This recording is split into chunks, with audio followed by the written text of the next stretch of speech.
হযরত ইব্রাহিম আলাইহিস সালাম মেহমানকে খাওয়ানোর জন্য ছাগল জবাই করলেন।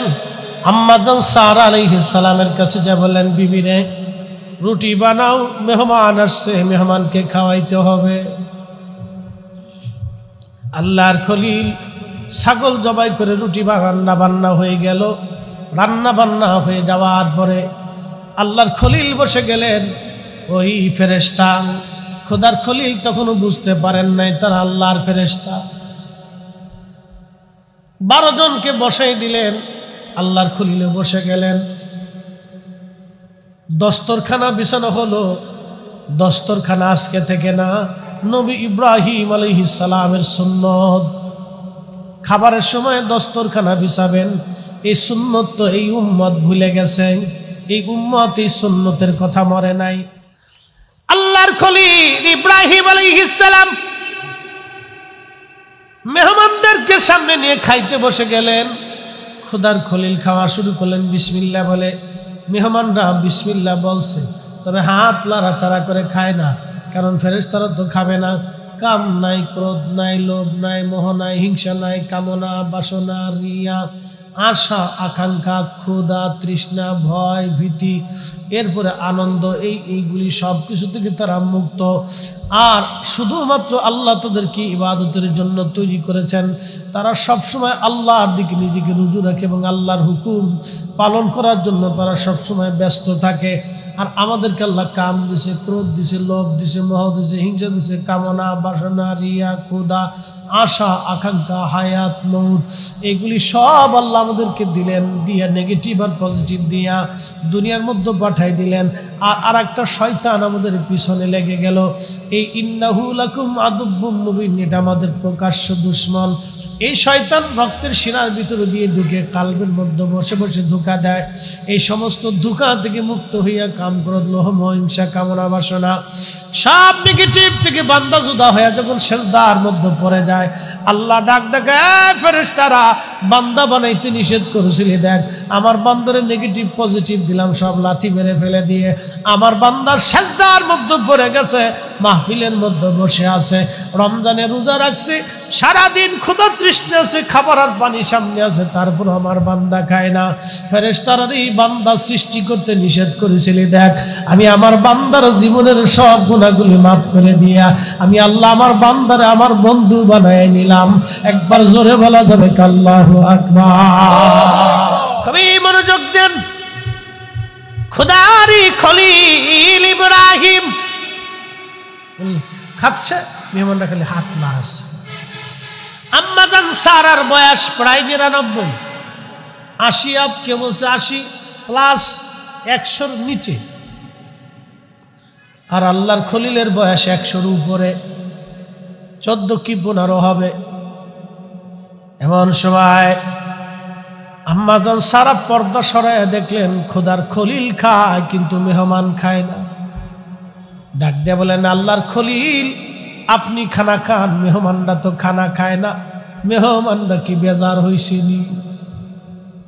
আল্লাহর খলিল কহ, কি ব্যাপার মেহমানরা আপনারা খাচ্ছেন না, কারণ কি? খাবার কি পছন্দ হয় নাই, মনোভূত হয় নাই, মন কি খারাপ? জিব্রাইল ডাক ডাকে, হুজুর আমরা মানুষ না, আমরা আল্লাহর পক্ষ থেকে জিব্রাইল, আমি আর আমার সাথে সহযোগী 11 জন ফেরেশতা নিয়ে আপনাকে অবাশশারনাহু বিইসহাকা নবিয়া, আপনার একটা সন্তান ইসহাক নবীর সুসংবাদ নিয়ে আমি আপনার কাছে আসছি। বলে, এ জিব্রাইল আমার কোন স্ত্রীর গর্ভে সন্তান আসবে? বলে, আপনার স্ত্রী হযরত সারা আলাইহিস সালামের গর্ভে সন্তান আসবে।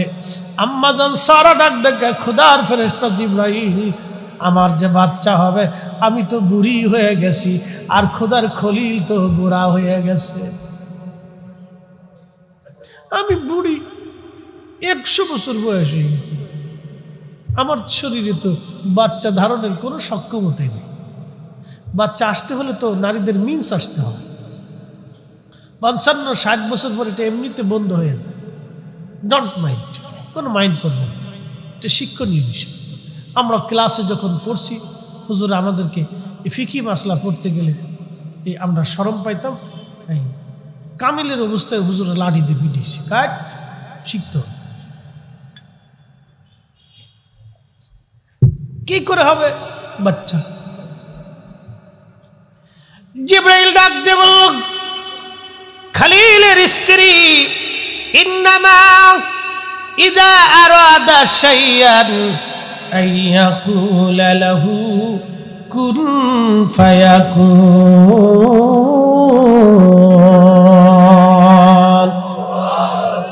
আল্লাহ যখন কিছু সৃষ্টি করার ইরাদা করে, ইচ্ছা করে সব, তখন শুধু বলে দেন কুন, কুন হয়ে যাও, ফায়াকুন সাথে সাথে হইয়া যায়। আল্লাহর খলিল ডাক দিয়ে বললেন, আমার সন্তান ইসহাক নবী হবে? বলে হ্যাঁ, আল্লাহর পক্ষ থেকে সুসংবাদ আসছে। তবে আর একটা দুঃখের সংবাদ হলো, আপনার ভাতিজা নবী লূত আলাইহিস সালামের কওমের কাছে যাব আমি, আপনি এখানেই থাকবেন। আপনার ভাতিজাকে আমি আপনার কাছে পাঠাই দিব, মুসলমান সহ এবং তার প্রিয় ভাজন সহ।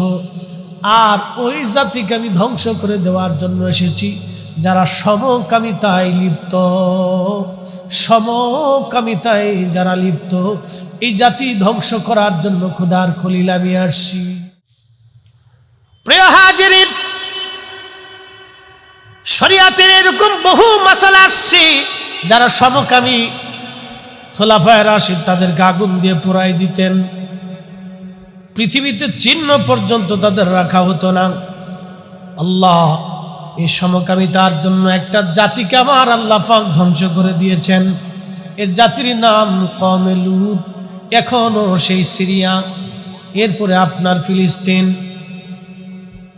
জর্দানের এক অংশ মিলে এখনো আপনারা দেখবেন বাহারে মায়েত, মরা সাগর,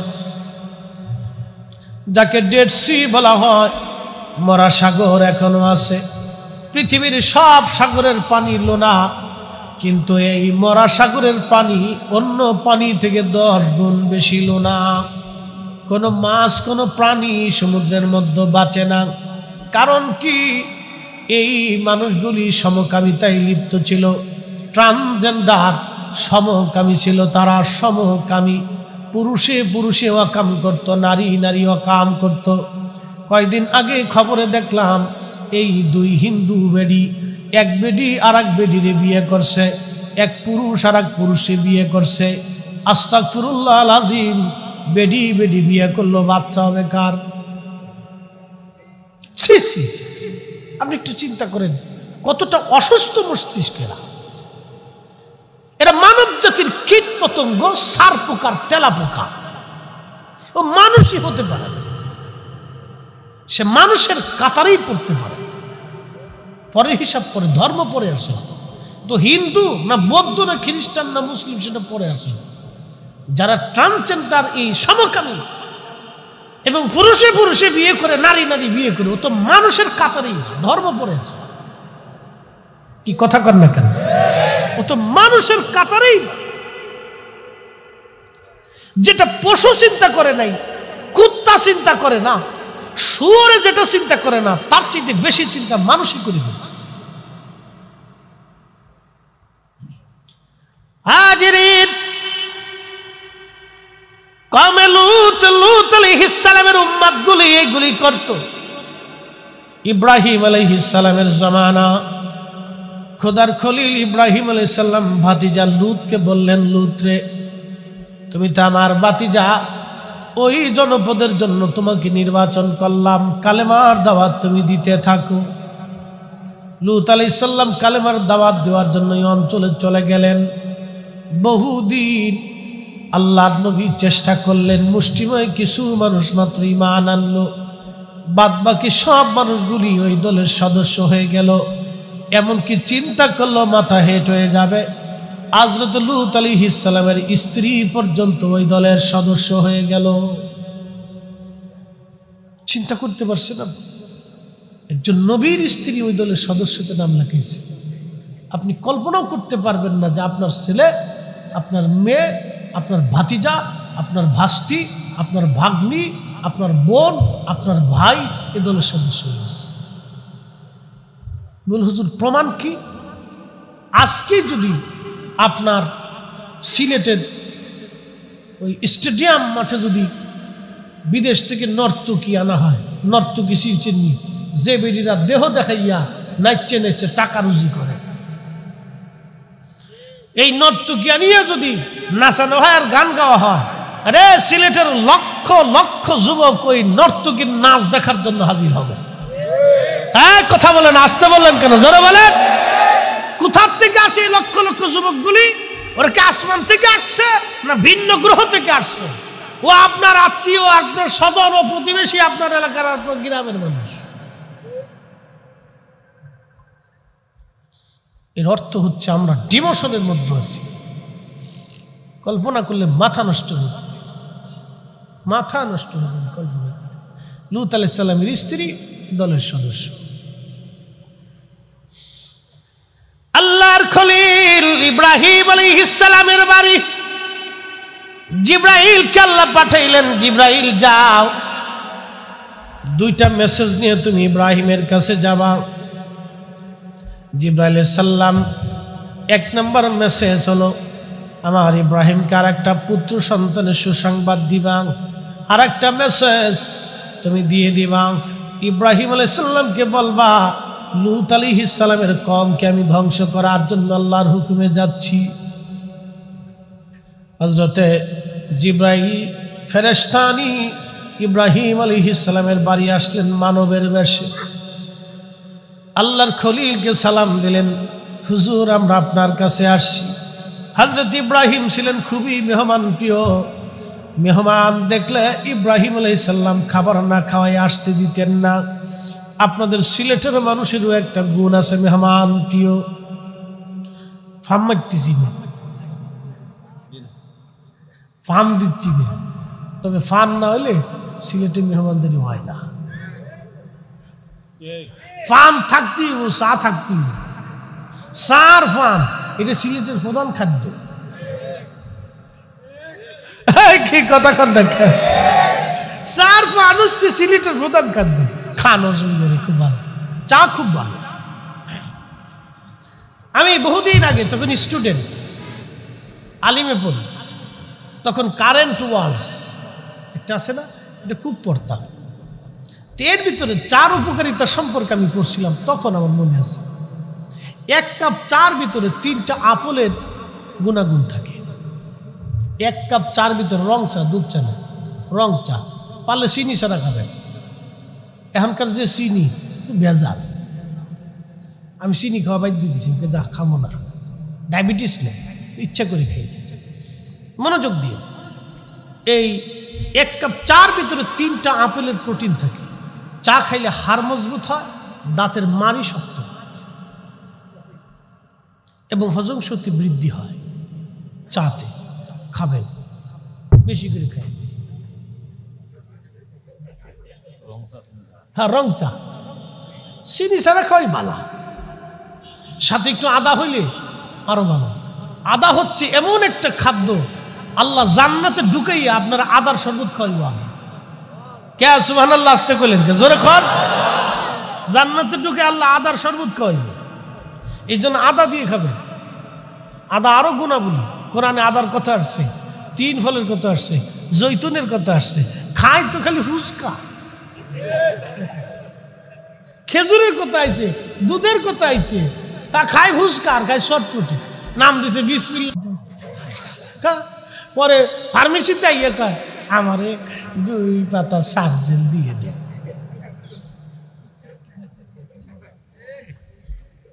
আল্লাহ রাসূল বলছেন আমার উম্মত কিছু না কিছু প্রত্যেক দিন তোমরা দুধ পান করবে, কারণ দুধের ভিতরে সমস্ত তৃণভুজের নির্যাস থাকে। মুসনাদ আহমদের, মুসনাদ ইমামে আজমের হাদিস। আল্লাহ রাসূল আরো বলেন উম্মত তোমরা তোমাদের বাচ্চাদেরকে এবং গর্ভবতী নারীদেরকে তাজা তাজা খুব ভালো ভালো খেজুর তোমরা বাচ্চাদেরকে খাওয়াবা। বাচ্চারা খাওয়ান কি, ওই সুইংগাম, এরপরে চিপস, এই বাজে জিনিস এইগুলো খাওয়া, এই আবিজাবি এগুলো বাচ্চাদেরকে খাওয়া। আল্লাহ রাসূল বলছেন তাজা তাজা খেজুর খাওয়া, ফল খাওয়া, ভালো জিনিস খাওয়া, আবিজাবি দিবেন। বেডিরা ফুচকা পাইলে চটপটি পাইলে মহা খুশি। স্বামী বিদেশ, চটপটি হাউজের মার্কেট খুব খারাপ, বিরাট অবস্থা।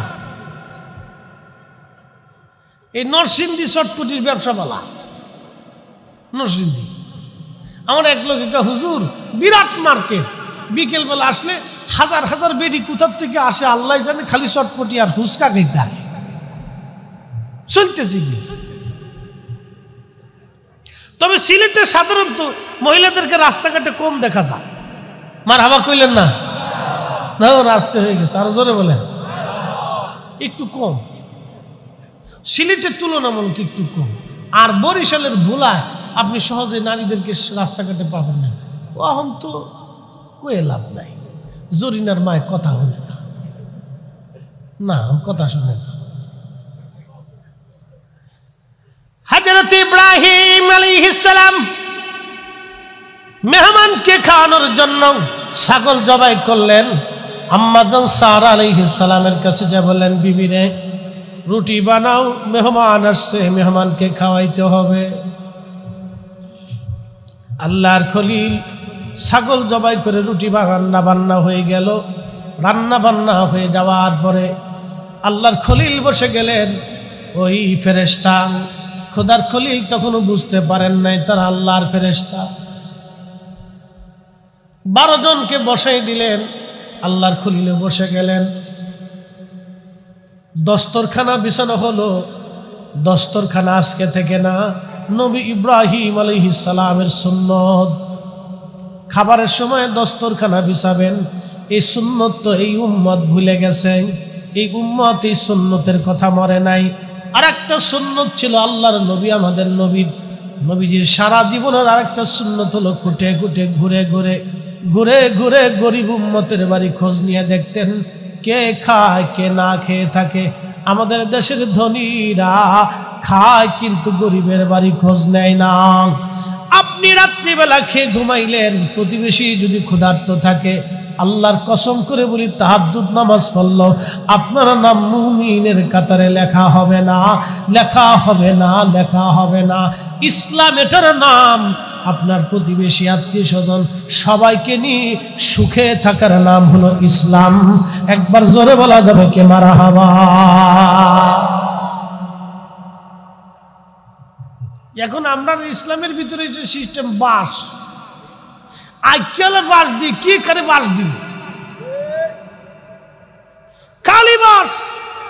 কে কার ক্ষতি করবে, কে কার মাথায় বাড়ি দিবে, কে কার বিয়ে বাঙ্গনি দিবে, কে কার পিছে লাগবে, এ খালি এই চিন্তা। কি কথা কর না কা? এসব অসুস্থ মস্তিষ্ক, অসুস্থ অসুস্থ, এগুলো অসুস্থ। আল্লাহর খলিল ইব্রাহিম আলাইহিস সালাম মেহমানদেরকে সামনে নিয়ে খাইতে বসে গেলেন। খোদার খলিল খাওয়া শুরু করলেন বিসমিল্লাহ বলে। মেহমানরা বিসমিল্লাহ বলছে, তবে হাত লাড়াচাড়া করে খায় না, কারণ ফেরেশতারা তো খাবে না। কাম নাই, ক্রোধ নাই, লোভ নাই, মোহ নাই, হিংসা নাই, কামনা বাসনা, রিয়া, আশা আকাঙ্ক্ষা, ক্ষুধা তৃষ্ণা, ভয় ভীতি, এরপরে আনন্দ, এইগুলি সব কিছু থেকে তারা মুক্ত। আর শুধুমাত্র আল্লাহ তাদেরকে ইবাদতের জন্য তৈরি করেছেন। তারা সবসময় আল্লাহর দিকে নিজেকে রুজু রাখে এবং আল্লাহর হুকুম পালন করার জন্য তারা সবসময় ব্যস্ত থাকে। আর আমাদেরকে আল্লাহ কাম দিছে, ক্রোধ দিছে, লোভ দিছে, মোহ দিছে, হিংসা দিছে, কামনা বাসনা, রিয়া, ক্ষুধা, আশা আকাঙ্ক্ষা, হায়াত মউত, এগুলি সব আল্লাহ আমাদেরকে দিলেন। দিয়া নেগেটিভ আর পজিটিভ দিয়া দুনিয়ার মধ্যে পাঠাই দিলেন। আর একটা শয়তান আমাদের পিছনে লেগে গেল। এই ইন্নাহু লাকুম আদুব্বুম মুবিন, এটা আমাদের প্রকাশ্য দুশমন। এই শয়তান রক্তের শিরার ভিতরে দিয়ে ঢুকে কালবের মধ্যে বসে বসে ধোঁকা দেয়। এই সমস্ত ধোঁকা থেকে মুক্ত হইয়া কাম, ক্রোধ, লোভ, মোহ, হিংসা, কামনা বাসনা সব নেগেটিভ থেকে বান্দা জুদা হয়ে যখন সেজদার মধ্যে পড়ে যায়, আল্লাহ ডাক দেখে, ফেরেশতারা বান্দা বানাইতে নিষেধ করেছিলি, দেখ আমার বান্দারে নেগেটিভ পজিটিভ দিলাম, সব লাথি মেরে ফেলে দিয়ে আমার বান্দার সেজদার মধ্যে পড়ে গেছে। মাহফিলের মধ্যে বসে আছে, রমজানে রোজা রাখছে, সারাদিন ক্ষুধা তৃষ্ণা আছে, খাবার আর পানি সামনে আছে, তারপর আমার বান্দা খায় না। ফেরেশতারা এই বান্দা সৃষ্টি করতে নিষেধ করেছিলি, দেখ আমি আমার বান্দার জীবনের সব গুনাহগুলি মাফ করে দিয়া আমি আল্লাহ আমার বান্দারে আমার বন্ধু বানায় নিলাম। একবার জোরে বলা যাবে আল্লাহু আকবার। কিন্তু মানুষ আল্লাহরটা শুনে না, মানুষ খালি শয়তানেরটা শুনে, খালি শয়তানকে খুশি করে, আজাদিল্লে খুশি করে।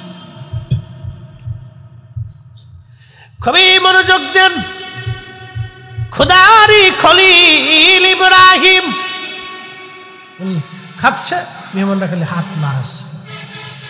আম্মা জান সারার বয়স প্রায় 99, 80 আপ, কেউ বলছে 80 প্লাস 100-র নিচে, আর আল্লাহর খলিলের বয়স 100-র উপরে, 14 কি 15 হবে। এমন সময় আম্মাজান সারা পর্দা সরাইয়া দেখলেন খোদার খলিল খায় কিন্তু মেহমান খায় না। ডাক দিয়ে বলেন, আল্লাহর খলিল আপনি খানা খান, মেহমানরা তো খানা খায় না, মেহমানরা কি বেজার হইছে নি? আল্লাহর খলিল কহ, কি ব্যাপার মেহমানরা আপনারা খাচ্ছেন না, কারণ কি? খাবার কি পছন্দ হয় নাই, মনোভূত হয় নাই, মন কি খারাপ? জিব্রাইল ডাক ডাকে, হুজুর আমরা মানুষ না, আমরা আল্লাহর পক্ষ থেকে জিব্রাইল আমি আর আমার সাথে সহযোগী 11 জন ফেরেশতা নিয়ে আপনাকে অবাশশারনাহু বিইসহাকা নবিয়া, আপনার একটা সন্তান ইসহাক নবীর সুসংবাদ নিয়ে আমি আপনার কাছে আসছি। বলে, এই জিব্রাইল আমার কোন স্ত্রীর গর্ভে সন্তান আসবে? বলে, আপনার স্ত্রী হযরত সারা আলাইহিস সালামের গর্ভে সন্তান আসবে। আম্মা জান সারা ডাক ডাকে, খোদার ফেরেশতা জিব্রাইল, আমার যে বাচ্চা হবে আমি তো বুড়ি হয়ে গেছি, আর খোদার খলিল তো বুড়া হয়ে গেছে। আমি বুড়ি, 100 বছর বয়স হয়ে গেছে, আমার শরীরে তো বাচ্চা ধারণের কোনো সক্ষমতাই নেই। বাচ্চা আসতে হলে তো নারীদের মিন্স আসতে হয়, 55-60 বছর পর এটা এমনিতে বন্ধ হয়ে যায়। ডোন্ট মাইন্ড, কোনো মাইন্ড করবেন না, এটা শিক্ষণীয় বিষয়। আমরা ক্লাসে যখন পড়ছি, হুজুর আমাদেরকে এই ফিকি মাসলা পড়তে গেলে আমরা শরম পাইতাম, কামিলের অবস্থায় হুজুর লাঠিতে পিটিয়েছে, কাট শিখতে হবে। কি করে হবে বাচ্চা? জিব্রাইল ডাক দিয়ে বলল, খলিলের স্ত্রী ইন্নামা ইযা আরাদা শাইয়ান আইয়াকুলা লাহু কুন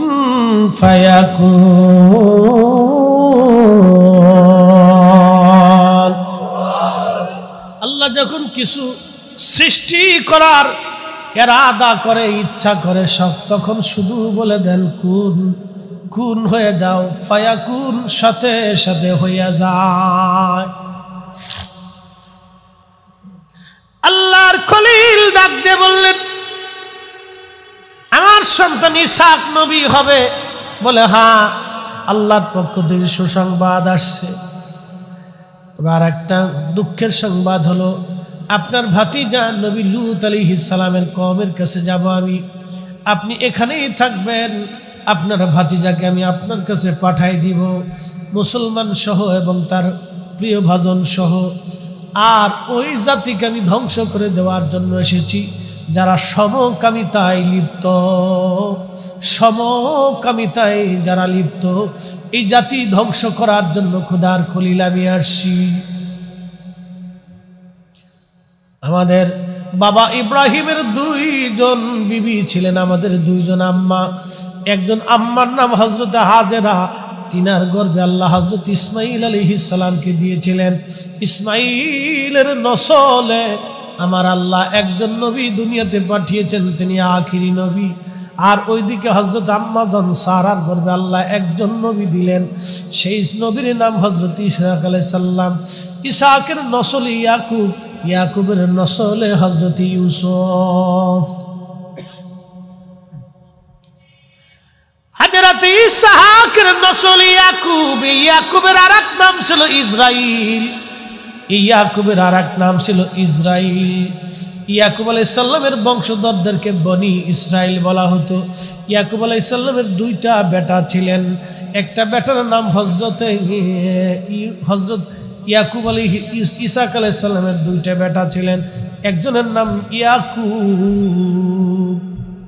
বড় ভাইয়ের নামটা ভুলে গেছি, মনে নেই শুনে। হযরত ইয়াকুবের নাম ইসরাইল। বর্তমানে ফিলিস্তিনের সাথে যে ইসরায়েলের যুদ্ধ, সেই ইসরায়েল কিন্তু অরিজিনাল ইসরায়েল না, এরা হলো রোহিঙ্গাদের মতো ভাড়াটা ইসরায়েল।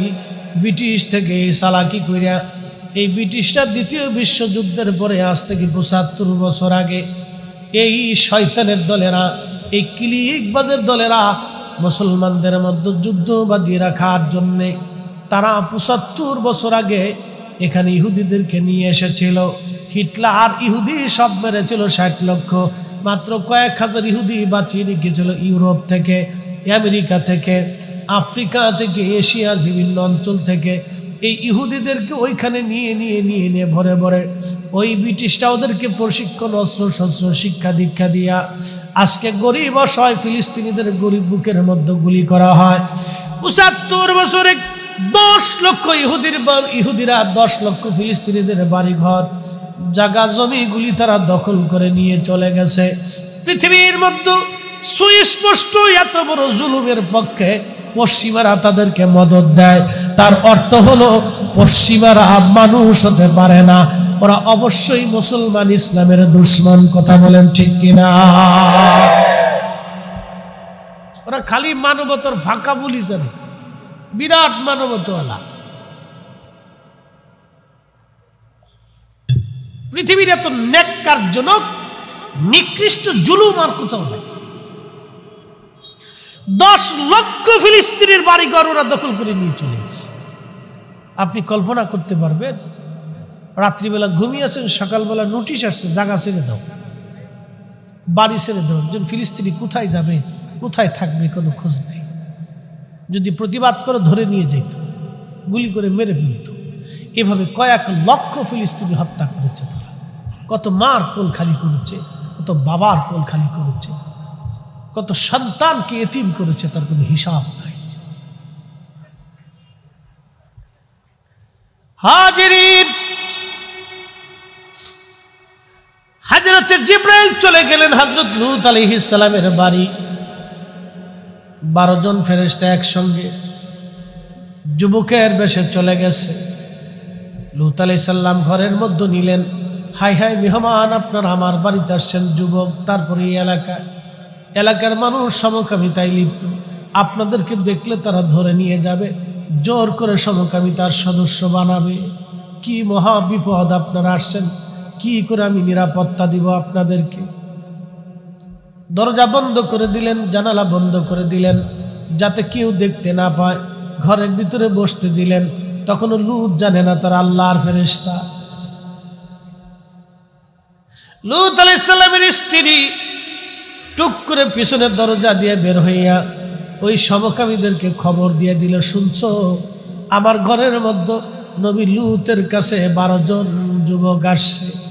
কল্পনাও করতে পারবেন না আপনার আত্মীয় স্বজন এই দলের সদস্য হয়ে গেছে।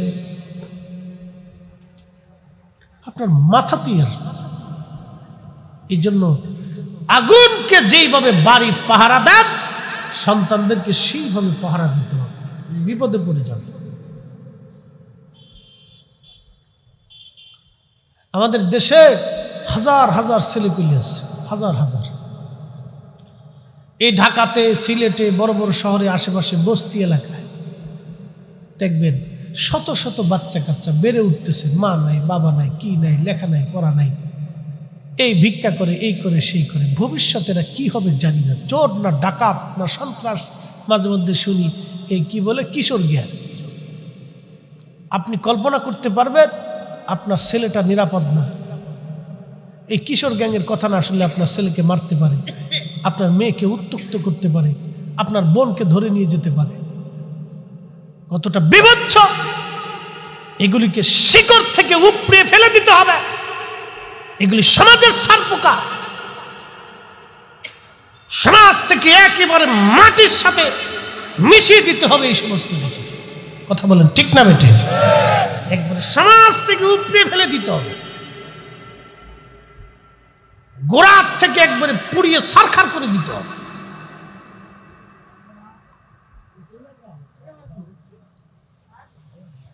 আমাদের এই ছেলেদের ভবিষ্যৎ কি আমরা নিজেরাও বলতে পারি না।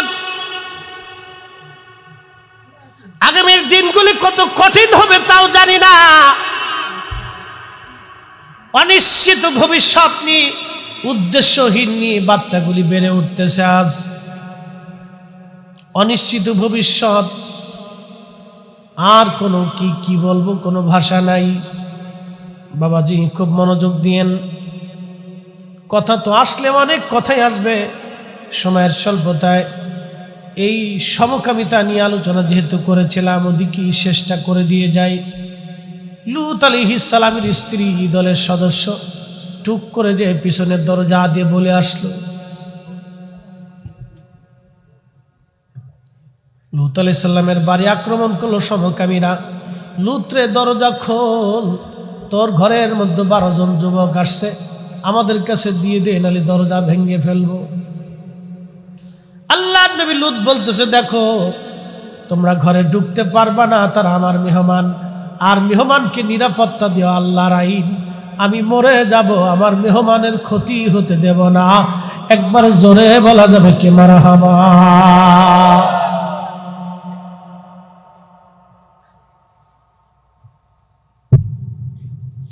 কখনোই না, মেহমানকে সম্মান করা আল্লাহর আইন। কোনো মতেই আমার মেহমানের ক্ষতি হোক আমি দেবই না।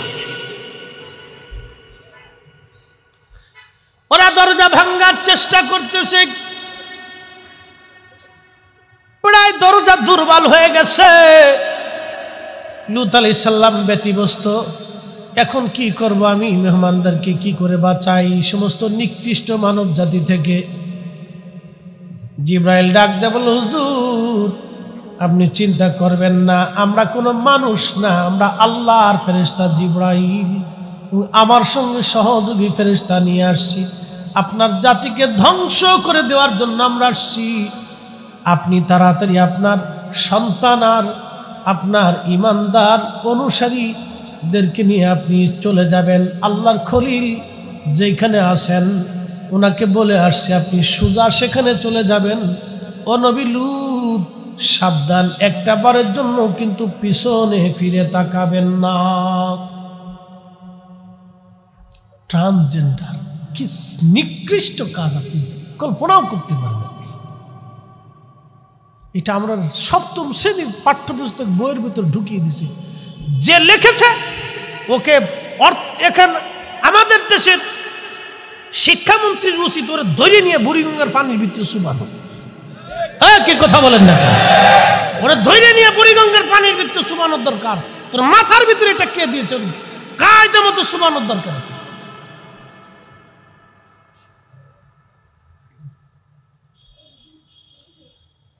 হযরত লূত আলাইহিস সালাম বললেন, জিবরাইল, আমি আমার সন্তান ইমানদারদেরকে নিয়ে যেতে চাই, অনুমতি দিলে আমার স্ত্রীকেও নিয়ে যাব। জিবরাইল বলল, হুজুর আপনি আপনার সন্তান 11টা কন্যা আছে নিয়ে চলে যান, আর ইমানদারদেরকে নিয়ে চলে যাবেন। সাবধান, একটা বারও কিন্তু পিছনে ফিরে তাকাবেন না। দ্রুত গতিতে চলে যাবেন। আর আপনার স্ত্রীকে আপনি নিতে পারবেন না, কারণ সে ওই দলের সদস্য, তাকেও ধ্বংস করা হবে। নবীর স্ত্রী হয়েও রক্ষা হলো না বাবা। এই জন্য শুনি আর মনে রাখবেন, যে পীরের মুরিদ হই, যে দলের সদস্য হই, যেই বংশের ছেলে হই, আর যত বড় জ্ঞানী আর গুণী হই, অন্তরে তাকওয়া না থাকলে আল্লাহর আইন, বিশুদ্ধ ঈমান, আকাঈদা আহলে সুন্নাত ওয়াল জামাত এবং বিশুদ্ধ আমল যদি না থাকে, কবরে নাজাতের কোনো রাস্তা নাই। কথা কোন ঠিক না বেটি? কোনো রাস্তা।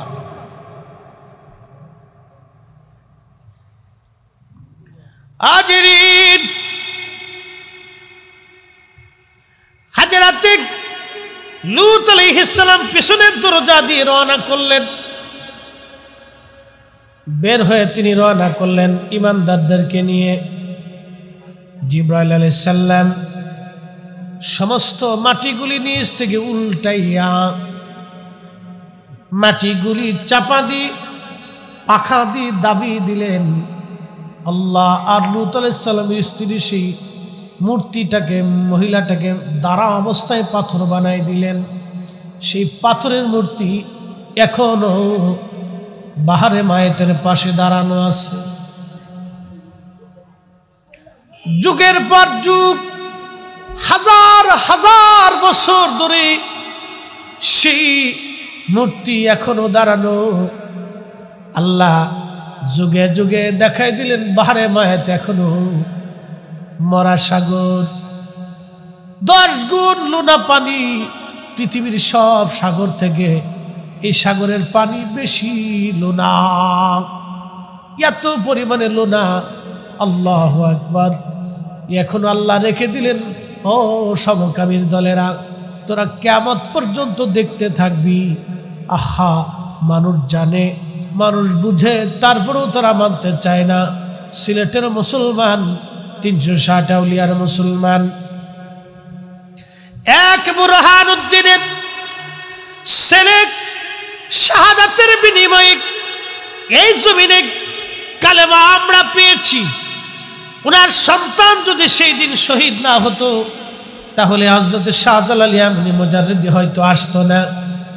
আজকে ওনার সন্তানের শাহাদাতের বিনিময়ে এই জমিনে আমরা কালেমা পেয়েছি। একটা কথা মনে রাখতে হবে, আমাদের জীবন চলে যাবে, এই জমিনে সমকামিতা প্রতিষ্ঠিত হতে দেব না। কথা বলেন ঠিক না বেঠে? হাত উঁচা করে বলেন রাজি আছেন না নাই?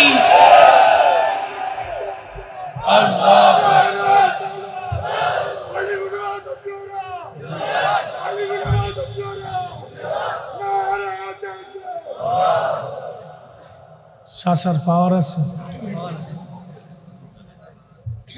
বুড়া কালে যে স্লোগান দিছে, জোয়ান ডিকো, এটি মরে গেছে নাকি?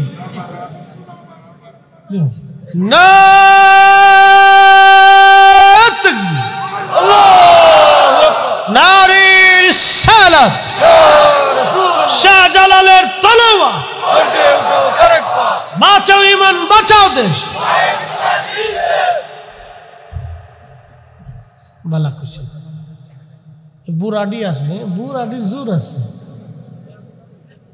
আগের যুগেও বুড়ারা কি যুদ্ধ করছে জানেন? হযরত সুমাইয়া রাদিয়াল্লাহু আনহার স্বামী সুমাইয়া, ইয়াসার, তার ছেলে আব্দুল্লাহ, 3 জন শহীদ হয়ে গেল। একটা ছেলে ছিল হযরত আম্মার ইবনে ইয়াসার। 93 বছর বয়সে তিনি সিফিনের সময় হযরত আলী রাদিয়াল্লাহু আনহুর পক্ষে যুদ্ধ করেছিলেন। বয়স ছিল 93 বছর, তখন যুদ্ধ করছে। চিন্তা করেন তো কি ইমানের দৌলত ছিল তাদের। বৃদ্ধকালে জিহাদ করছে। জিহাদের জন্য, ইমানের স্পিড আসার জন্য কোনো বয়স শর্ত না। কি কথা কর না কেন? ইমানের স্পিড অন্তরে আসার জন্য বয়স শর্ত না। সিলেটের মুসলমান, এই সমকামিতা খুবই ভয়াবহ, মারাত্মক, কঠিন থেকে কঠিনতর গুনাহ। আল্লাহু আকবার। এইগুলি থেকে আমাদের মেয়ে ছেলেদেরকে যেন আল্লাহ মুক্ত রাখে। সকলে বলেন আমিন।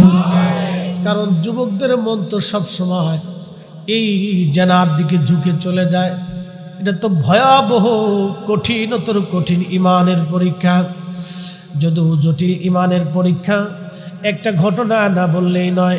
আল্লাহ বলেন, ইন্নামাল মুমিনুনাল্লাযীনা ইযা যুকিরাল্লাহু ওয়াজিলাত কুলুবুহুম ওয়া ইযা তুলিয়াত আলাইহিম আয়াতুহু যাদাতুহুম ঈমানা।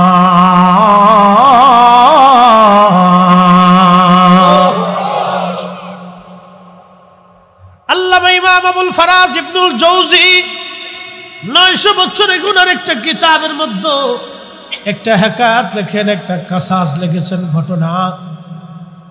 বনি ইসরায়েলের মধ্যে একজন যুবক ছিল, সারাদিন 24 ঘন্টা আল্লাহর ইবাদতে তিনি গুঞ্জার করতেন। তো এলাকার কিছু বকাইটা মানুষ, কিছু মানুষ আছে দেখবেন ভালো মানুষের পিছনে সবসময় লেগে থাকে। কি কথা কন না কেন, আছে না নাই? আপনি মসজিদে নামাজ পড়তে যাবেন, কিছু দুষ্টরা করবে, কিরে সলিম কবে মুসল্লি হইলি, কবে মুসল্লি হইলি রে, তুই কি মুসল্লি আমরা চিনি না, কবে মুসল্লি হইলি, মুসল্লি চ। আমাদের দেশে কিছু মানুষ একজন আর একজনের পিছে লেগে থাকে। ওই বুজুর্গ যুবক 24 ঘন্টা আল্লাহর ইবাদত করত। ওই এলাকার বকাটে ছেলেরা সিদ্ধান্ত নিল, বকাটের লোকেরা সিদ্ধান্ত নিল যে কত বড় বুজুর্গ, একটু টেস্ট করা দরকার। আমরা ওরে ফাঁসায় দেই, একটা পতিতা নারী ভাড়া করব, এই পতিতা নারীর দিয়ে ওরে জেনা করাবো, তারপরে আমরা ওই জেনা করা অবস্থায় ওরে ধরবো, ওরে ধৈর্য নিয়ে তারপরে বাটাম চালান দিব। আমাদের ফরিদপুরের বাসায় কয় বাটাম চালান মানে মায়ের, আপনাদের সিলেটে কয় মায়ের, আর আমরা এলাকায় আঞ্চলিক ভাষাকে বাটাম চালান। বাটাম চালান মানে লাঠি চালান দিদি, যে পিড়ে দিই। তো মনোযোগ দিয়ে কিছু মানুষের পিছনে লেগে থাকে, আবার কিছু মুসল্লি আছে ইমামের পিছনে লেগে থাকে চাকরি খাওয়ার লাগে। আর যদি ইমাম সাহেব ভুলে যদি একজন কমিটির সদস্যের এই দোয়ার সময় নামটা না লিখছে, তো ওই চাকরি আছে কিনা আল্লাহ জানে। আহা, ইমাম সাহেব তুমি আমার বাপের নামে দোয়া করলে না, কেমনে থাকো মসজিদে দেখাইতেছি, দাঁড়াও। এই লেগে গেছে কিছু ইমাম সাহেবের চাকরি কেমনে খাওয়া যায়, এটা ধান্দা করতেছে। একটু দেরিতে গেলে, একটু ডাইন বান্ধতে, খালি এই কথার নির্যাতন, এগুলো নীরব নির্যাতন, যে নীরব জুলুম, নীরব নির্যাতন খালি মারলে নির্যাতন হয়, কথারও কিছু নির্যাতন আছে। আই কই গেছিলেন, দেরি কেন, মহিলা কেন, তা কেন, তা কেন, বাস শুরু হয়ে গেছে। ইমাম সাহেবের বেতন কত?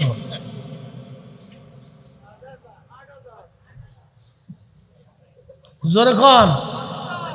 8,000। দিন কত করে?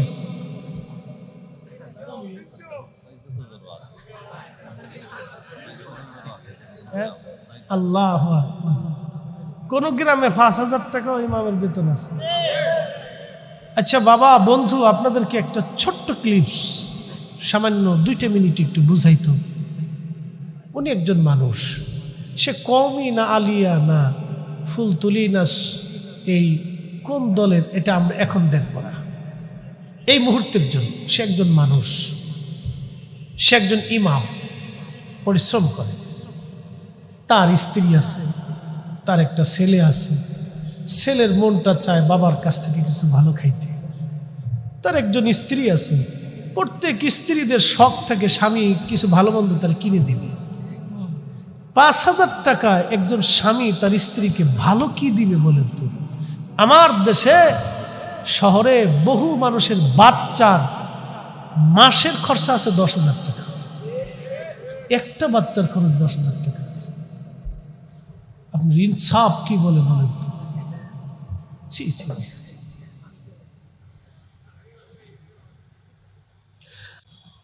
অ্যাটেনশন, এই 5,000 টাকা দিয়ে একজন ইমামের সংসারে কি হবে বলেন? বাচ্চা দিয়ে, স্ত্রী দিয়ে সে কি করবে? কমিটির দোষ কেমনে দিব,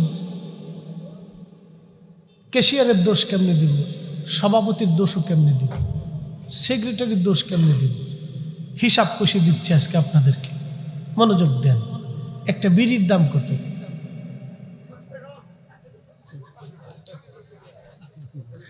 ভয় নাই, যারা খান তারা তো খাইয়ে ফেলতেছেন।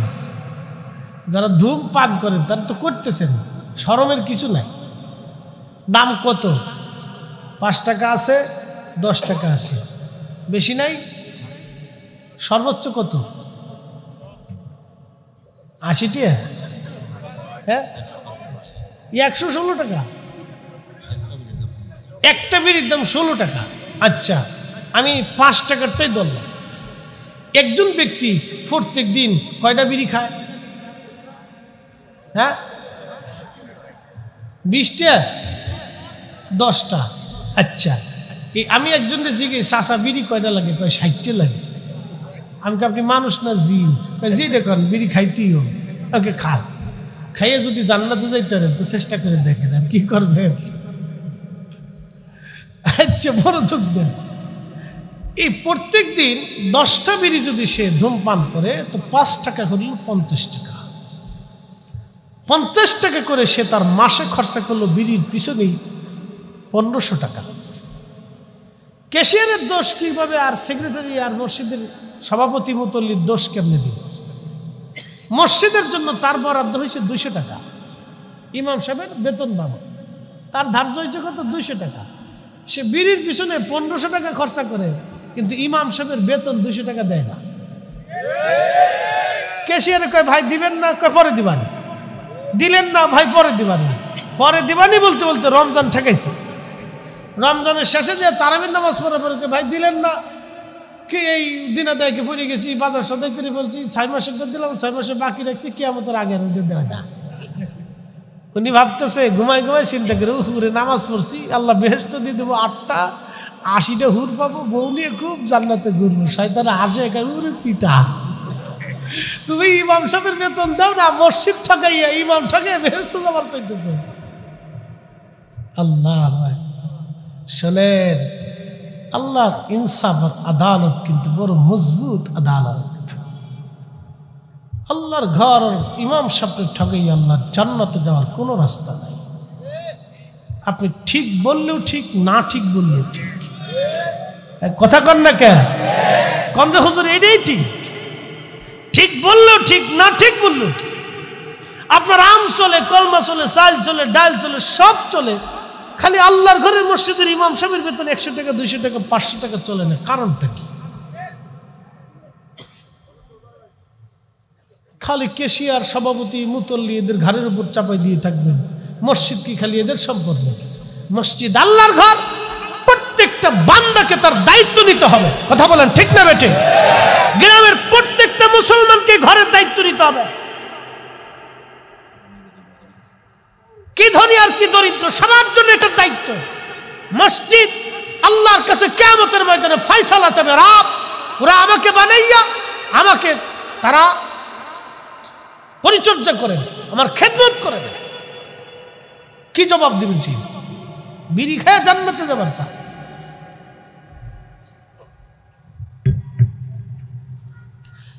কষ্ট হইতেছে আপনাদের? তাহলে একসাথে বলেন তো আল্লাহু আকবার। বন্ধু, এগুলি বুঝানোর দরকার তো আমাদের, বুঝতেছে না। 5,000 টাকা একজন মানুষের কি হয় বলেন তো? আপনার ইনসাফে ছেড়ে দিলাম, ইনসাফে ছেড়ে দিলাম। 5,000 টাকা তার স্ত্রী আছে, সন্তান আছে, কেউ না থাকলো তার ঘরে মা বাবা আছে। মা বাবা সন্তানের দিক চেয়ে থাকে, বেটাটা আসবে, ভালো কিছু নিয়ে আসবে। স্ত্রী নাই, ছেলে মেয়েও নাই, বুঝলাম, মা বাবা তো আছে। তো মা বাবা তো সন্তানদের মাদ্রাসায় পড়াইছে, তো আশায় থাকে বাবা চাকরি করে, মসজিদ ইমামতি করে, ছেলেটা বাড়ি আসতেছে, কিছু নিয়ে আসবে। তারপরে আবার ইমাম সাহেব একটু হাদিয়াটা দিয়ে 200, 500 টাকা যদি কেউ বকশিষ্ট কি দেয়, এটার উপর নজর দিচ্ছে। হুজুর মেলা ঠেয়া পা, কি কথা কর না কে? হুজুর মেলা টাকা পা, মানে আমাদের আঞ্চলিক ভাষায় বলতেছে হুজুর অনেক টাকা পা। আপনি বাপ, হুজুর টাকা দিয়ে একবার ভুড়ি ফেলছে। এদেশের কত খাত থেকে মানুষ টাকা চুরি করে খেয়ে ফেললো, কোটি কোটি টাকা ডাইন বাম হয়ে যাচ্ছে। হ্যাঁ, খালি ইমাম সাহেবের দুটো হাদিয়ার দিকে 100 টাকা 50 টাকার দিকে নজর চলে গেল। কারণটা কি? বাংলাদেশের একজন সরকারি সর্বনিম্ন কর্মকর্তা, সে তো পিওর নাকি, এর নিচে আর কেউ আছে? পিয়ন না? পিয়নের বেতন কত? 18। এই সরকারি কিছু অনুদান টনুদান আবার কিছু খোরাকি টুরাকি দিয়ে হয়তো 20-25 হাজার টাকা তার মাসে আসে। একটা পিয়ন 25 হাজার টাকা মাসে রুজি করে, আর একজন ইমাম আপনার মাদ্রাসা আর আপনার নামাজের জিম্মাদারি নিয়ে সে মাত্র 5,000 টাকা। তো 100-200 টাকা বকশিস কেউ দিলে এটার দিকে নজর মারছে, হুজুর অনেক টাকা পায়। এগুলি করেন না, এগুলি বেইনসাফ। ইনসাফ কি আজকে একটা ঘটনার থেকে বোঝাই। একসাথে বলবেন তো আল্লাহু আকবার। না না, হয় না, আরো জোরে বলেন আল্লাহু আকবার। আল্লাহর নবী বলেন, এই যুবক সারাদিন সারা রাত্র আল্লাহর ইবাদতে কাটায়, বখাটের একটা পতিতা নারীকে ভাড়া করলো, টাকা দিব তোমাকে, তোমার কাজ হলো ওই নারীর সাথে, ওই ছেলের সাথে তুমি জিনা করবা। পতিতা নারী একদিন বৃষ্টি ভরা আকাশে বৃষ্টি নামতে ছিল, ওই যুবকের খানকায় যেই ঘরের মধ্যে সে ইবাদতে কাটাইতো, ঘরের দরজার মধ্যে টুকা লাগায় বলল, দরজাটা খোলেন। বলে, কে? আমি অসহায় একজন নারী, বিপদের মধ্যে আজকে পড়ে গেছি, দয়া করে আপনি দরজাটা খুলে দেন। মনে রাখবেন, আল্লাহর ভয় যাদের অন্তরে বেশি, যাদের তাকওয়া বেশি হয়, তারা সাধারণত সহজ সরল হয়। আল্লাহর যুবক বান্দা দরজা খুলে দিলেন, মহিলাকে ভিতরে তার খানকার একটা পাশে জায়গা করে দিয়ে বলেন, আপনি এখানে থাকেন, সকাল হলে আপনি চলে যাবেন, এত রাত আপনি বিপদে পড়ে যাবেন। পুরুষ তো সহজ সরল মন, আল্লাহর আবেদ বান্দা, তিনি নামাজে দাঁড়ায় গেলেন। দেখেন একজন যুবতী সুন্দরী নারী ঘরের মধ্যে আসলো, একটা বারো তার দিকে তাকান নাই, যুবক নামাজে দণ্ডায়মান, নামাজ পড়তে লাগলেন। কিন্তু মহিলা তো উদ্দেশ্য করে আসছে, তার সাথে সে জিনা করবে। ওই মহিলা তার শরীরের অঙ্গভঙ্গি দিয়ে যুবকটাকে তার দিকে আকৃষ্ট করতে লাগলেন, আকৃষ্ট করার চেষ্টা করতে লাগলেন। কিন্তু যুবক তো মনটা জেনার দিকে বারবার ঝুঁকে চলে যায়, জেনা করবে, জেনা করবে, জেনা করবে। এমন সময় যুবক তার নফসকে ধমক দিয়ে বলল, নফস, তুই আমাকে আজকে জেনার দিকে উদ্বুদ্ধ করে নিয়ে যাচ্ছিস, তুই কি জানিস না জাহান্নামের আগুন বড় ভয়াবহ, জাহান্নামের আগুনে পুরার আগে দুনিয়ার আগুনে আগে একটু পুড়ে দেখ কেমন মজা। দুনিয়ার আগুনের চাইতে জাহান্নামের আগুন হবে 70 গুণ বেশি, 70 গুণ বেশি শক্তিশালী। আগে দুনিয়ার আগুনে পুড়ে দেখো মন, নফস রে, হে নফস, তোকে আজকে দুনিয়ার আগুনে পোড়াচ্ছি। এই কথা বলার পরে যুবক তার সামনে যে প্রদীপ ছিল, এই প্রদীপের মধ্যে তারা আঙ্গুল ঢুকাই দিল, আগুনে একটা আঙ্গুল একেবারে পোড়ায় ফেললো। তারপরে ওই নারীর সাথে সে জিনা করে নাই। একবার জোরে বলা যাবে আল্লাহু আকবার। ইন্নামাল মুমিনুনা আল্লাযীনা ইযা যুকিরাল্লাহু ওয়াজিলাত কুলুবুহুম।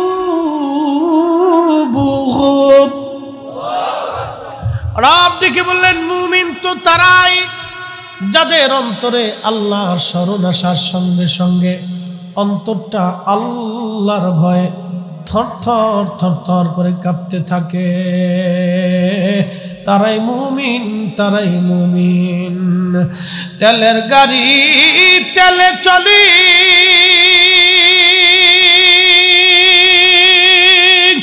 হাওয়ার গাড়ি হাওয়ায় উড়ে, বিনা তেলি চালায় গাড়ি নবী সুলাইমান। আমরা সেই মুসলমান, আমরা সেই মুসলমান। কথা বলেন ঠিক না বেঠে?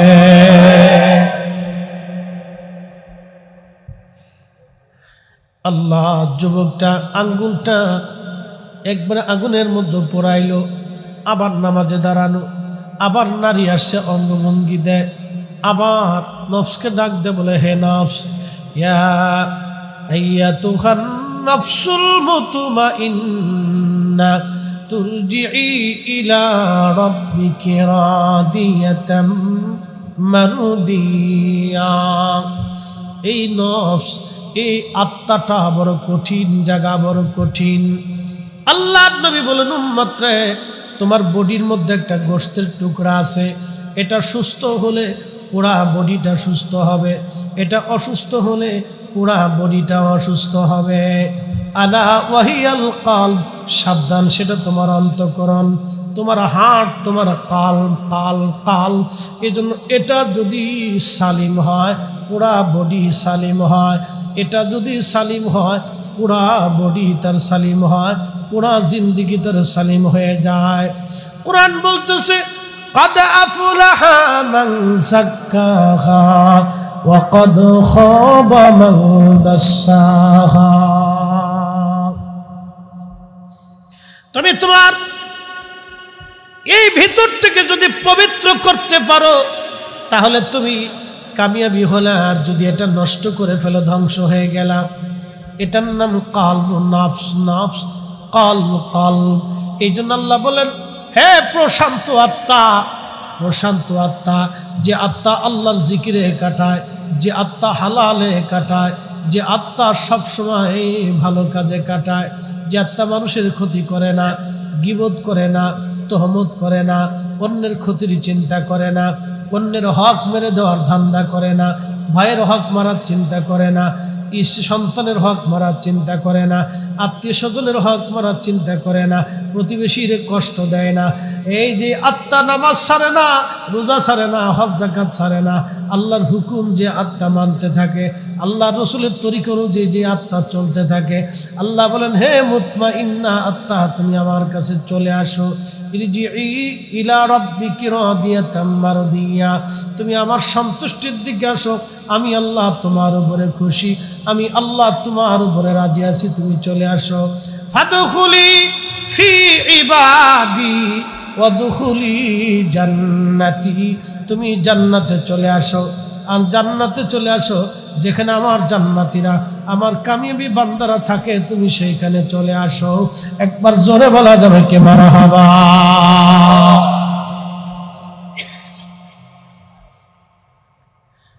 সিলেটের মুসলমান তাজপুরবাসী, ঠিক আছে না?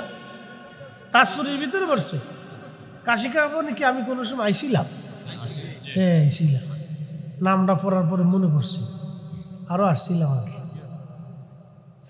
এইবারও আইলাম গো।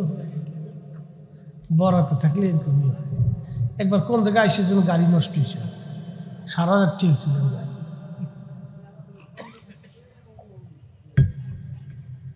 আমার তখন একটা 100 বাংলা গাড়ি আছে, যে যেতে খালি নষ্ট হইত।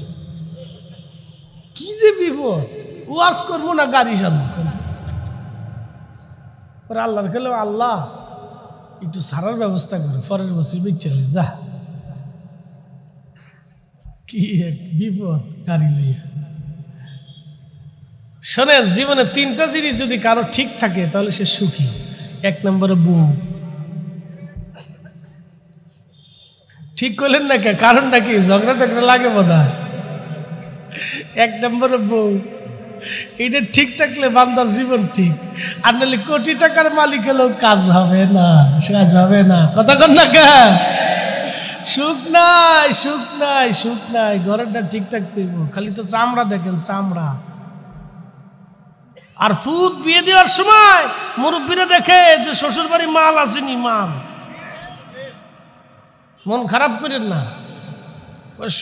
আমার বিয়ে মরার পরে ফুলাই ভাইব কি দেখিল, এই পয়সা দেখবার দিয়ে মাইয়া একটা পাইছে কপালে। একদিন আমার এক মুসলিয়া কান্দে, আমার ঢাকাতে জুমার মসজিদ তো অনেক মুসল্লি, হাউজিং এ 4-5 হাজার মুসল্লি, তো কান্দছে। কান্দেন কেন? কি হয়েছে? কান্দেন কেন? বলেন কি হয়েছে? দোয়া করেন, পোলায় ঘরে থাকতে দেয় না, বৌমা গালিগালাজ করে, ওকে বৌমা গালিগালাজ করে। কই বিয়ে দিছিলেন? মায়ে কি করতো? খোঁজ খবর নিয়ে দেখি এটা টিকটক বানাইতো। টিকটক গুরু বুঝেন নাই? বদচরিত্র। আল্লাহ মাল খুঁজছেন তো, এখন আমার কাছে যে দোয়া চাচ্ছেন, কাজ হবে না চাচা, জাগা মতো মেরে গেছে। ছেলে বিয়ে দিয়েছেন বদচরিত্র মেয়ে দেখে কেন?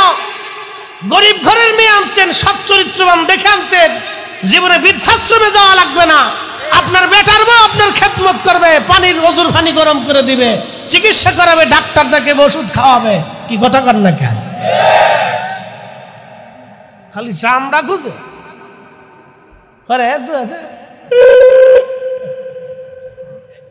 আমি কিতা কইতাম, আর এক বেটা আইছি দুয়া।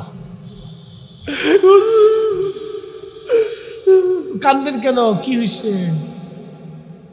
আমার পোলাটা পাগল হয়ে গেছে। বয়স কত? 4 বছর। 4 বছরের পোলা পাগল হইলো, কারণ কি? মোবাইল টিপতে টিপতে আমি তোর জুতা দিয়ে আজকে বাইরে দাঁড়া। দুয়া চাইতেছ, তোরও জুতা দিয়ে বাইরে, তোর বউরও জুতা দিয়ে বাইরে। 4 বছরের একটা বাচ্চারে এত পরিমাণে মোবাইল দিচ্ছে যে বাচ্চাটা পাগল হয়ে গেছে। আমার কাছে মসজিদে এসে জুতা চাওয়ার লেগে, দোয়া চাওয়ার লেগে, তোরে আজকে দুয়ার বদলে জুতা দিয়ে বেরিয়ে হবে। কি কথা কর না? এতটুকু ছোট্ট বাচ্চার হাতে মোবাইল দিতে হবে কেন? সমাজ নষ্ট করে ফেলতেছে, এটি একনর্মাল হয়ে যাচ্ছে। ভবিষ্যতে কি হবে আপনি কল্পনা করতে পারবেন। কোন বাচ্চার হাতে মোবাইল দেখবেন, এটা আমার বাস্তব জীবনের অভিজ্ঞতা থেকে বলতেছি। কেন এতটুকুন বাচ্চার হাতে মোবাইল দিতে হবে বলেন তো? ও গেম খেলতে খেলতে, টিকটক দেখতে দেখতে, নাটক দেখতে দেখতে ব্রেন উপরে যে কি পরিমাণে প্রেশার পড়ে আপনি কল্পনা করতে পারেন।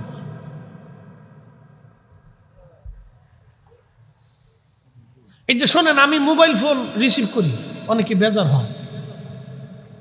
কেমনি রিসিভ করো বলেন? কালকে 60টে মাহফিল করছি, আজকে একটা শাড়ি আসছে, আপনারটা করে আরেকটা যা ধরো। 1.5 ঘন্টা করে যদি ওয়াজ করি, তা আমি একজন মানুষ 4.5 ঘন্টা, 5 ঘন্টা হয় কথা। এই 5 ঘন্টা কথা বলার পরে আপনার সাথে মোবাইলে কথা বলে আমার ব্রেন হ্যাক হয়ে যাবে। আমি কয়েকদিন রিসিভ করে কথা বলে দেখি যে আমার ব্রেন আর কুলায় না। পরে কইছে আমার মাহফিল লাগতো না, কেউ যদি ফাই আমার দাওয়াত করে করবে না, করলে নাই, আমি মোবাইল ফোন ধরতে পারবো না, যন্ত্রণা করে, আমি স্থির থাকতে পারি। সর্বনাশ, কি পরিমাণে ব্রেন এফেক্ট করে আপনি কল্পনা করতে পারবেন। আপনার বাচ্চাকে মোবাইল এত দিবেন না, কোনো মোবাইল দিবেন না। ওরা ফুটবল কিনে দেন, ও ক্রিকেট কিনে দেন, ওই তারপরে যে আবার কি বলে র্যাকেট আছে না, খেলে, এগুলি কিনে দেন। ওরা খেলুক, খেলতে থাকুক, ফুটবল খেলুক, ক্রিকেট খেলুক, র্যাকেট খেলুক, আরো কি কি ধরনের খেলা যদি থাকে, ভলিবল আছে, আরো বিভিন্ন প্রসেস আছে খেলার। এই বাচ্চাদেরকে এগুলি খেলতে দেন, মোবাইল দিয়েন না, ওর জীবন ধ্বংস করেন না। ওরা যত পারেন শুধু খেলতে দিবেন, ও দৌড়াদৌড়ি করতে থাকুন।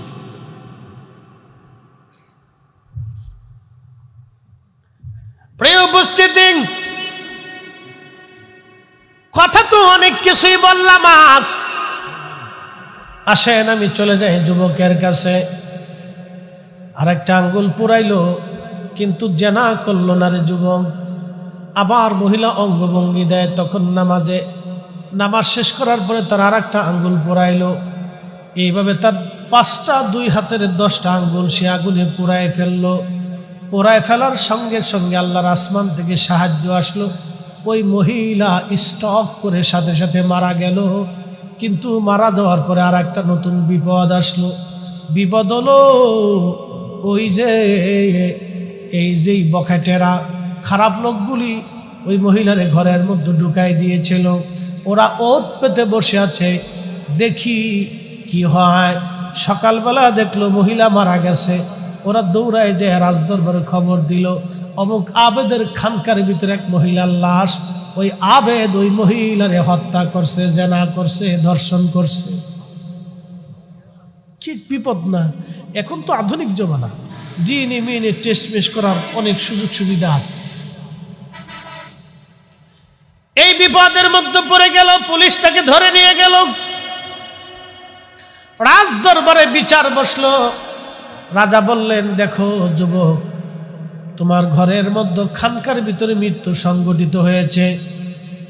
এখন তোমার কাছে তো কোনো সাক্ষী নাই, প্রমাণ নাই, আদালত তো প্রমাণ চায়। আমি জানি তুমি আবেদ, তুমি বুজুর্গ, তুমি জেনা করো নাই, আমার মন সাক্ষী দেয় তুমি জেনা করো নাই, কিন্তু তোমার কাছে তো কোনো প্রমাণ সাবমিট করতে পারতেছ না, আর তোমার ঘরের মধ্যেই মৃত্যু সংঘটিত হয়েছে। অতএব তুমি না মানলে কিভাবে মরবে বলো?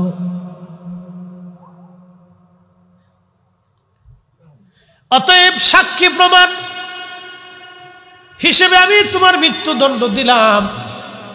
যুবক আবেদ ডাক দিয়ে বলল, বাচ্চা, আপনি তো আমাকে মৃত্যুদণ্ড দিলেন, কিন্তু মৃত্যুর ফাঁসির কাস্টে, শুলের কাস্টে ঝুঁকানোর আগে আমার কি একটু সুযোগ, ফাঁসির কাস্টে ঝুলানোর আগে আপনি কি আমার একটু সুযোগ দিবেন? আমি 2 রাকাত নামাজ পড়ে আল্লাহর দরবারে মোনাজাত করব। চিৎকার মেরে জোরে বলেন না মারহাবা। আল্লাহু আকবার ওয়া লিল্লাহিল হামদু। বিসমিল্লাহির রাহমানির রাহিম।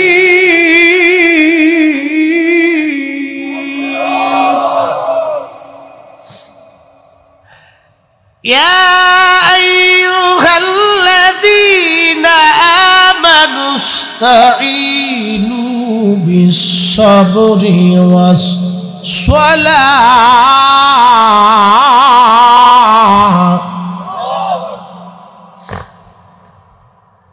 আল্লাহর কোরআনের থিম, কোরআনিক দলিল আপনাকে দিয়ে যায় আজকে। আল্লাহ বলেন, হে ঈমানদারেরা, তোমরা আমার কাছে সাহায্য চাও 2টা পদ্ধতিতে। একটা পদ্ধতির নাম সবর, ধৈর্য। ধৈর্য, তোমাকে কেউ গালি দিচ্ছে, তোমার ক্ষতি করার চেষ্টা করতেছে, তুমি সবর করো, আল্লাহর কাছে সাহায্য চাও। 2 নম্বর পদ্ধতি সালাতের মাধ্যমে, নামাজের মাধ্যমে। এই আয়াত অনুযায়ী পৃথিবীর এমন কোনো বুজুর্গ নাই যেই বুজুর্গরা বিপদে পড়ার সঙ্গে সঙ্গে 2 রাকাত নামাজ পড়তেন। এমনকি হযরত ইমাম হুসাইন রাদিয়াল্লাহু আনহু শাহাদাতের আগে তিনিও 2 রাকাত নামাজ পড়ে শহীদ হয়েছিলেন আল্লাহর দরবারে সাহায্য চেয়ে। খুব মনোযোগ দিয়ে সিলেটবাসী, আল্লাহ আল্লাহ, এই জন্য 2টা পদ্ধতিতে আল্লাহর কাছে সাহায্য চাবেন। সালাতের পরে দোয়া, আল্লাহ এই সালাতের পরে দোয়া আল্লাহর আইন। আজকে যারা বেদাতের তবকা দিয়ে বন্ধ করতে চায়, ওরা হলো এই জমানার আজাজিলের দালাল।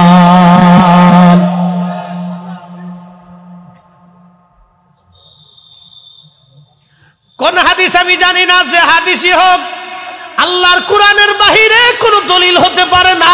কথা কন না কেন, ঠিক কিনা? আল্লাহর কোরআনের উপরে কোনো দলিল হতে পারে না, আল্লাহর কালামের উপরে কোনো দলিল হতে পারে না। বন্ধু আমার, আল্লাহর বান্দা সালাতের পরে হাত বাড়ায় দিচ্ছে, ইয়া রব, ইয়া আল্লাহ, আমি জানি আমি কোনো অপরাধ করি নাই, আর অপরাধের জন্য এই বিন অপরাধ যেহেতু করি নাই, আমি জানি সেই জন্য আপনি আমার শাস্তি দিবেন না রব্বুল আলামিন। কিন্তু ওরা আমাকে ফাঁসির কাস্টে ঝুলাবে, মৃত্যুবরণ হবে, মৃত্যু হলেও আমার কোনো আফসোস নাই, আমি আপনার দরজায় চলে যাব। কিন্তু আমার ভয় হয় আমি মারা গেলে এই সময় আলেম আবেদদের কলঙ্ক হয়ে মারা যাব।